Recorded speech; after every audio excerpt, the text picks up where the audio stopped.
오늘 아침은 골로새서 3장 7절에서 9절의 말씀을 읽으면서 나누고자 합니다. 3장 7절 너희도 전에 그 가운데 살 때에는 그 가운데서 행했다. 자, 그것을 안디옥 헬라어 사본에 있는 것을 원어로 직역을 하면 이렇게 됩니다. 너희도 그 가운데 살 때 너희도 한때 역시 가운데서 행하였느니라. 이렇게 직역할 수 있습니다. 이 말은 완전한 과거를 표현합니다. 그러니까 예수 믿기 전의 삶과 예수 믿은 이후의 삶에 분명한 분기점이 있어야 됩니다. 그래서 예수 그리스도를 카이로스라 분기점이라고 합니다. 저기 북쪽에 있는 압록강과 두만강이 그 물이 산에서 발원하는 발원지는 한 곳에서 나온다는 것을 기자가 취재해서 TV에 보여준 적이 있습니다. 그러니까 출발해서 나오는 물은 한 곳에서 출발을 해가지고 이제 동북쪽으로 흘러가느냐 남서쪽으로 흘러가느냐에 따라서 압록강과 두만강으로 강이 갈라져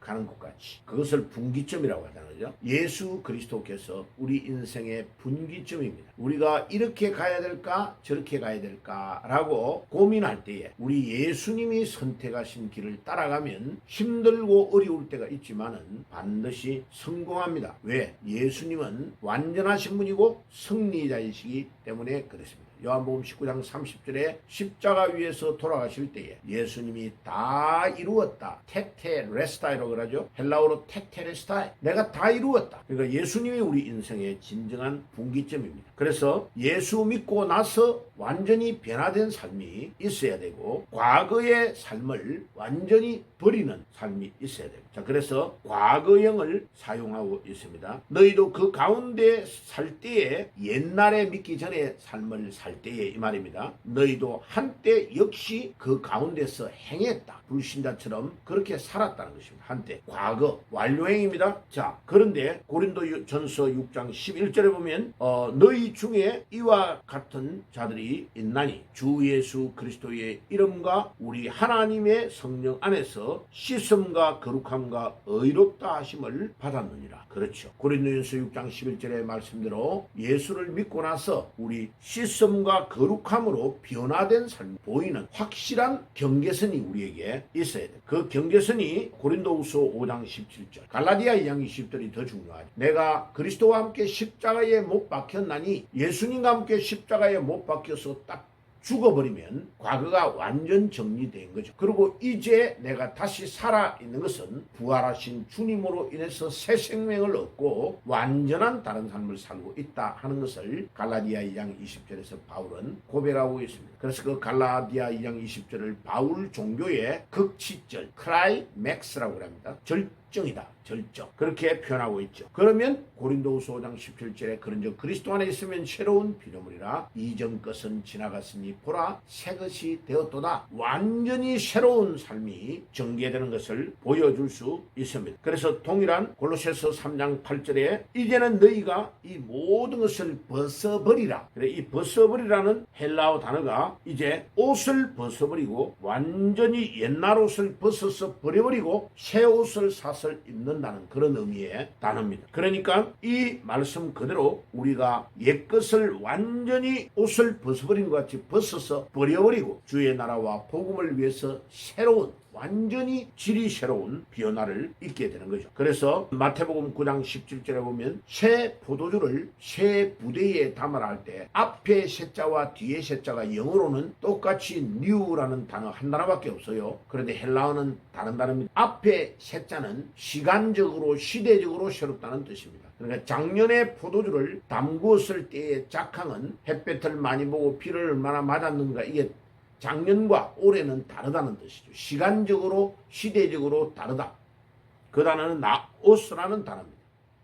그런데 새 부대에 이럴 때 부대는 가죽 부대를 가지고 만들었느냐 뭐 종이로 가지고 만들었느냐 무엇을 가지고 만들었느냐에 따라서 포도를 담는 그릇이 달라지는 거죠. 그것을 질적으로 새롭다. 그래서 카이네 혹은 카이노스라는 단어를 전혀 다른 단어를 사용하고 있습니다. 요한계시록에 내가 새 하늘과 새 땅을 보니라는 새자는 질적으로 새로운, 우리가 지금 살아가고 있는 이 땅과 이 하늘이 아니고 우리 예수님께서 우리를 안내하는 새로운 거룩한 새 예루살렘 천국은 질이 전혀 다른 새로운 곳으로 우리를 인도한다는 뜻이죠. 그래서 여호와의 정인파가 이 지상의 천국을 만든다고 하는 것은 성경을 잘못 알고 잘못 전하는 이단인 것입니다. 그러니까 완전히 고린도후서 5장 17절의 말씀대로 예수 믿고 난 이후에 예수를 인격적으로 영접한 우리는 질이 완전 새로운 삶을 살아가게 되는 것이다. 그래서 골로새서 3장 8절에 벗어버린다는 이 아포티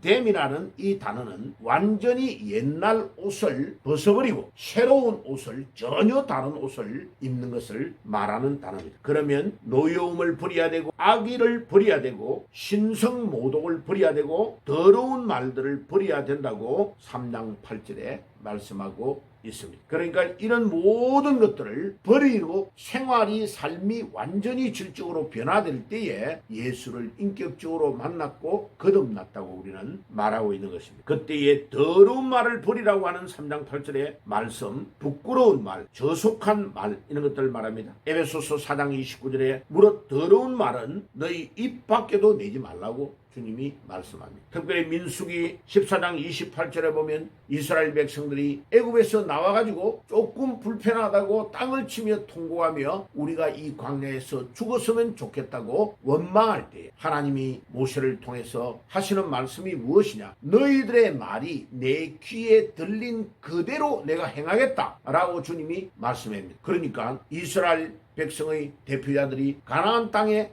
40일을 정탐을 했는데 너희의 말이 원망하며 이 땅에서 내가 차라리 죽는 것이 좋겠다고 했기 때문에 하루 40일 동안 정탐했는데 그 하루를 1년으로 계산하여 40일 동안 광야의 생활을 하게 하겠다. 원망한 20세 이상의 어른들은 한 명도 살아남지 못하고 다 죽게 되고 오히려 정탐꾼으로 같은 대표자인 요수아와 갈렙만이 어른으로서 유일하게 하나님의 명령을 받들고 가나안 땅을 들어가게 되었다는 기록이 민수기에 분명히 14장 28절에 나타나고 있는 것입니다. 자, 그래서 우리는 말 한마디 한마디를 정말 조심하며 두렵고 떨림으로 우리 주님께서 우리에게 주시는 구원을 이루어 가야 되는 것입니다. 3장 9절에 보세요. 3장 9절 서로 거짓말을 하지 말라. 옛 사람과 그 행위를 벗어버리라고 말씀합니다. 에베소서 4장 22절에 보면 너희 유혹의 욕심을 따라 썩어져가는 옛 사람을 벗어버리라. 그래서 정리를 하면 우리는 예수 믿기 전에는 알지 못하고 옛날의 삶을 사탄에게 끌려가며 살았지만은 부활하신 주님을 만나서 완전히 새 생명이 된 우리는 전인격적인 변화가 예수 그리스도를 만난 이후에 일어나야 되는 것입니다. 오늘도 옛 사람을 버리고 새 사람을 입는 축복의 삶을 여러분들이 또 남은 삶을 그렇게 살아가는 삶이 되시기를 주의 이름으로 축복합니다. 기도하겠습니다. 주님 감사합니다. 오늘도 골로새서 3장 7절에서 9절에 옛사람을 벗어버리라고 말씀하신 주님, 우리가 예수님을 알지 못할 때는 전인격적으로 예수님을 만나기 전에는 옛날에 사탄에게 끌려갔던 과거의 삶을 살았지만 이제는 부활하신 주님을 만나서 완전 질적으로 새로워진 삶을 살고 그 삶을 보여드릴 수 있도록 인도해 주옵소서. 예수님의 이름으로 기도드리옵나이다. 아멘.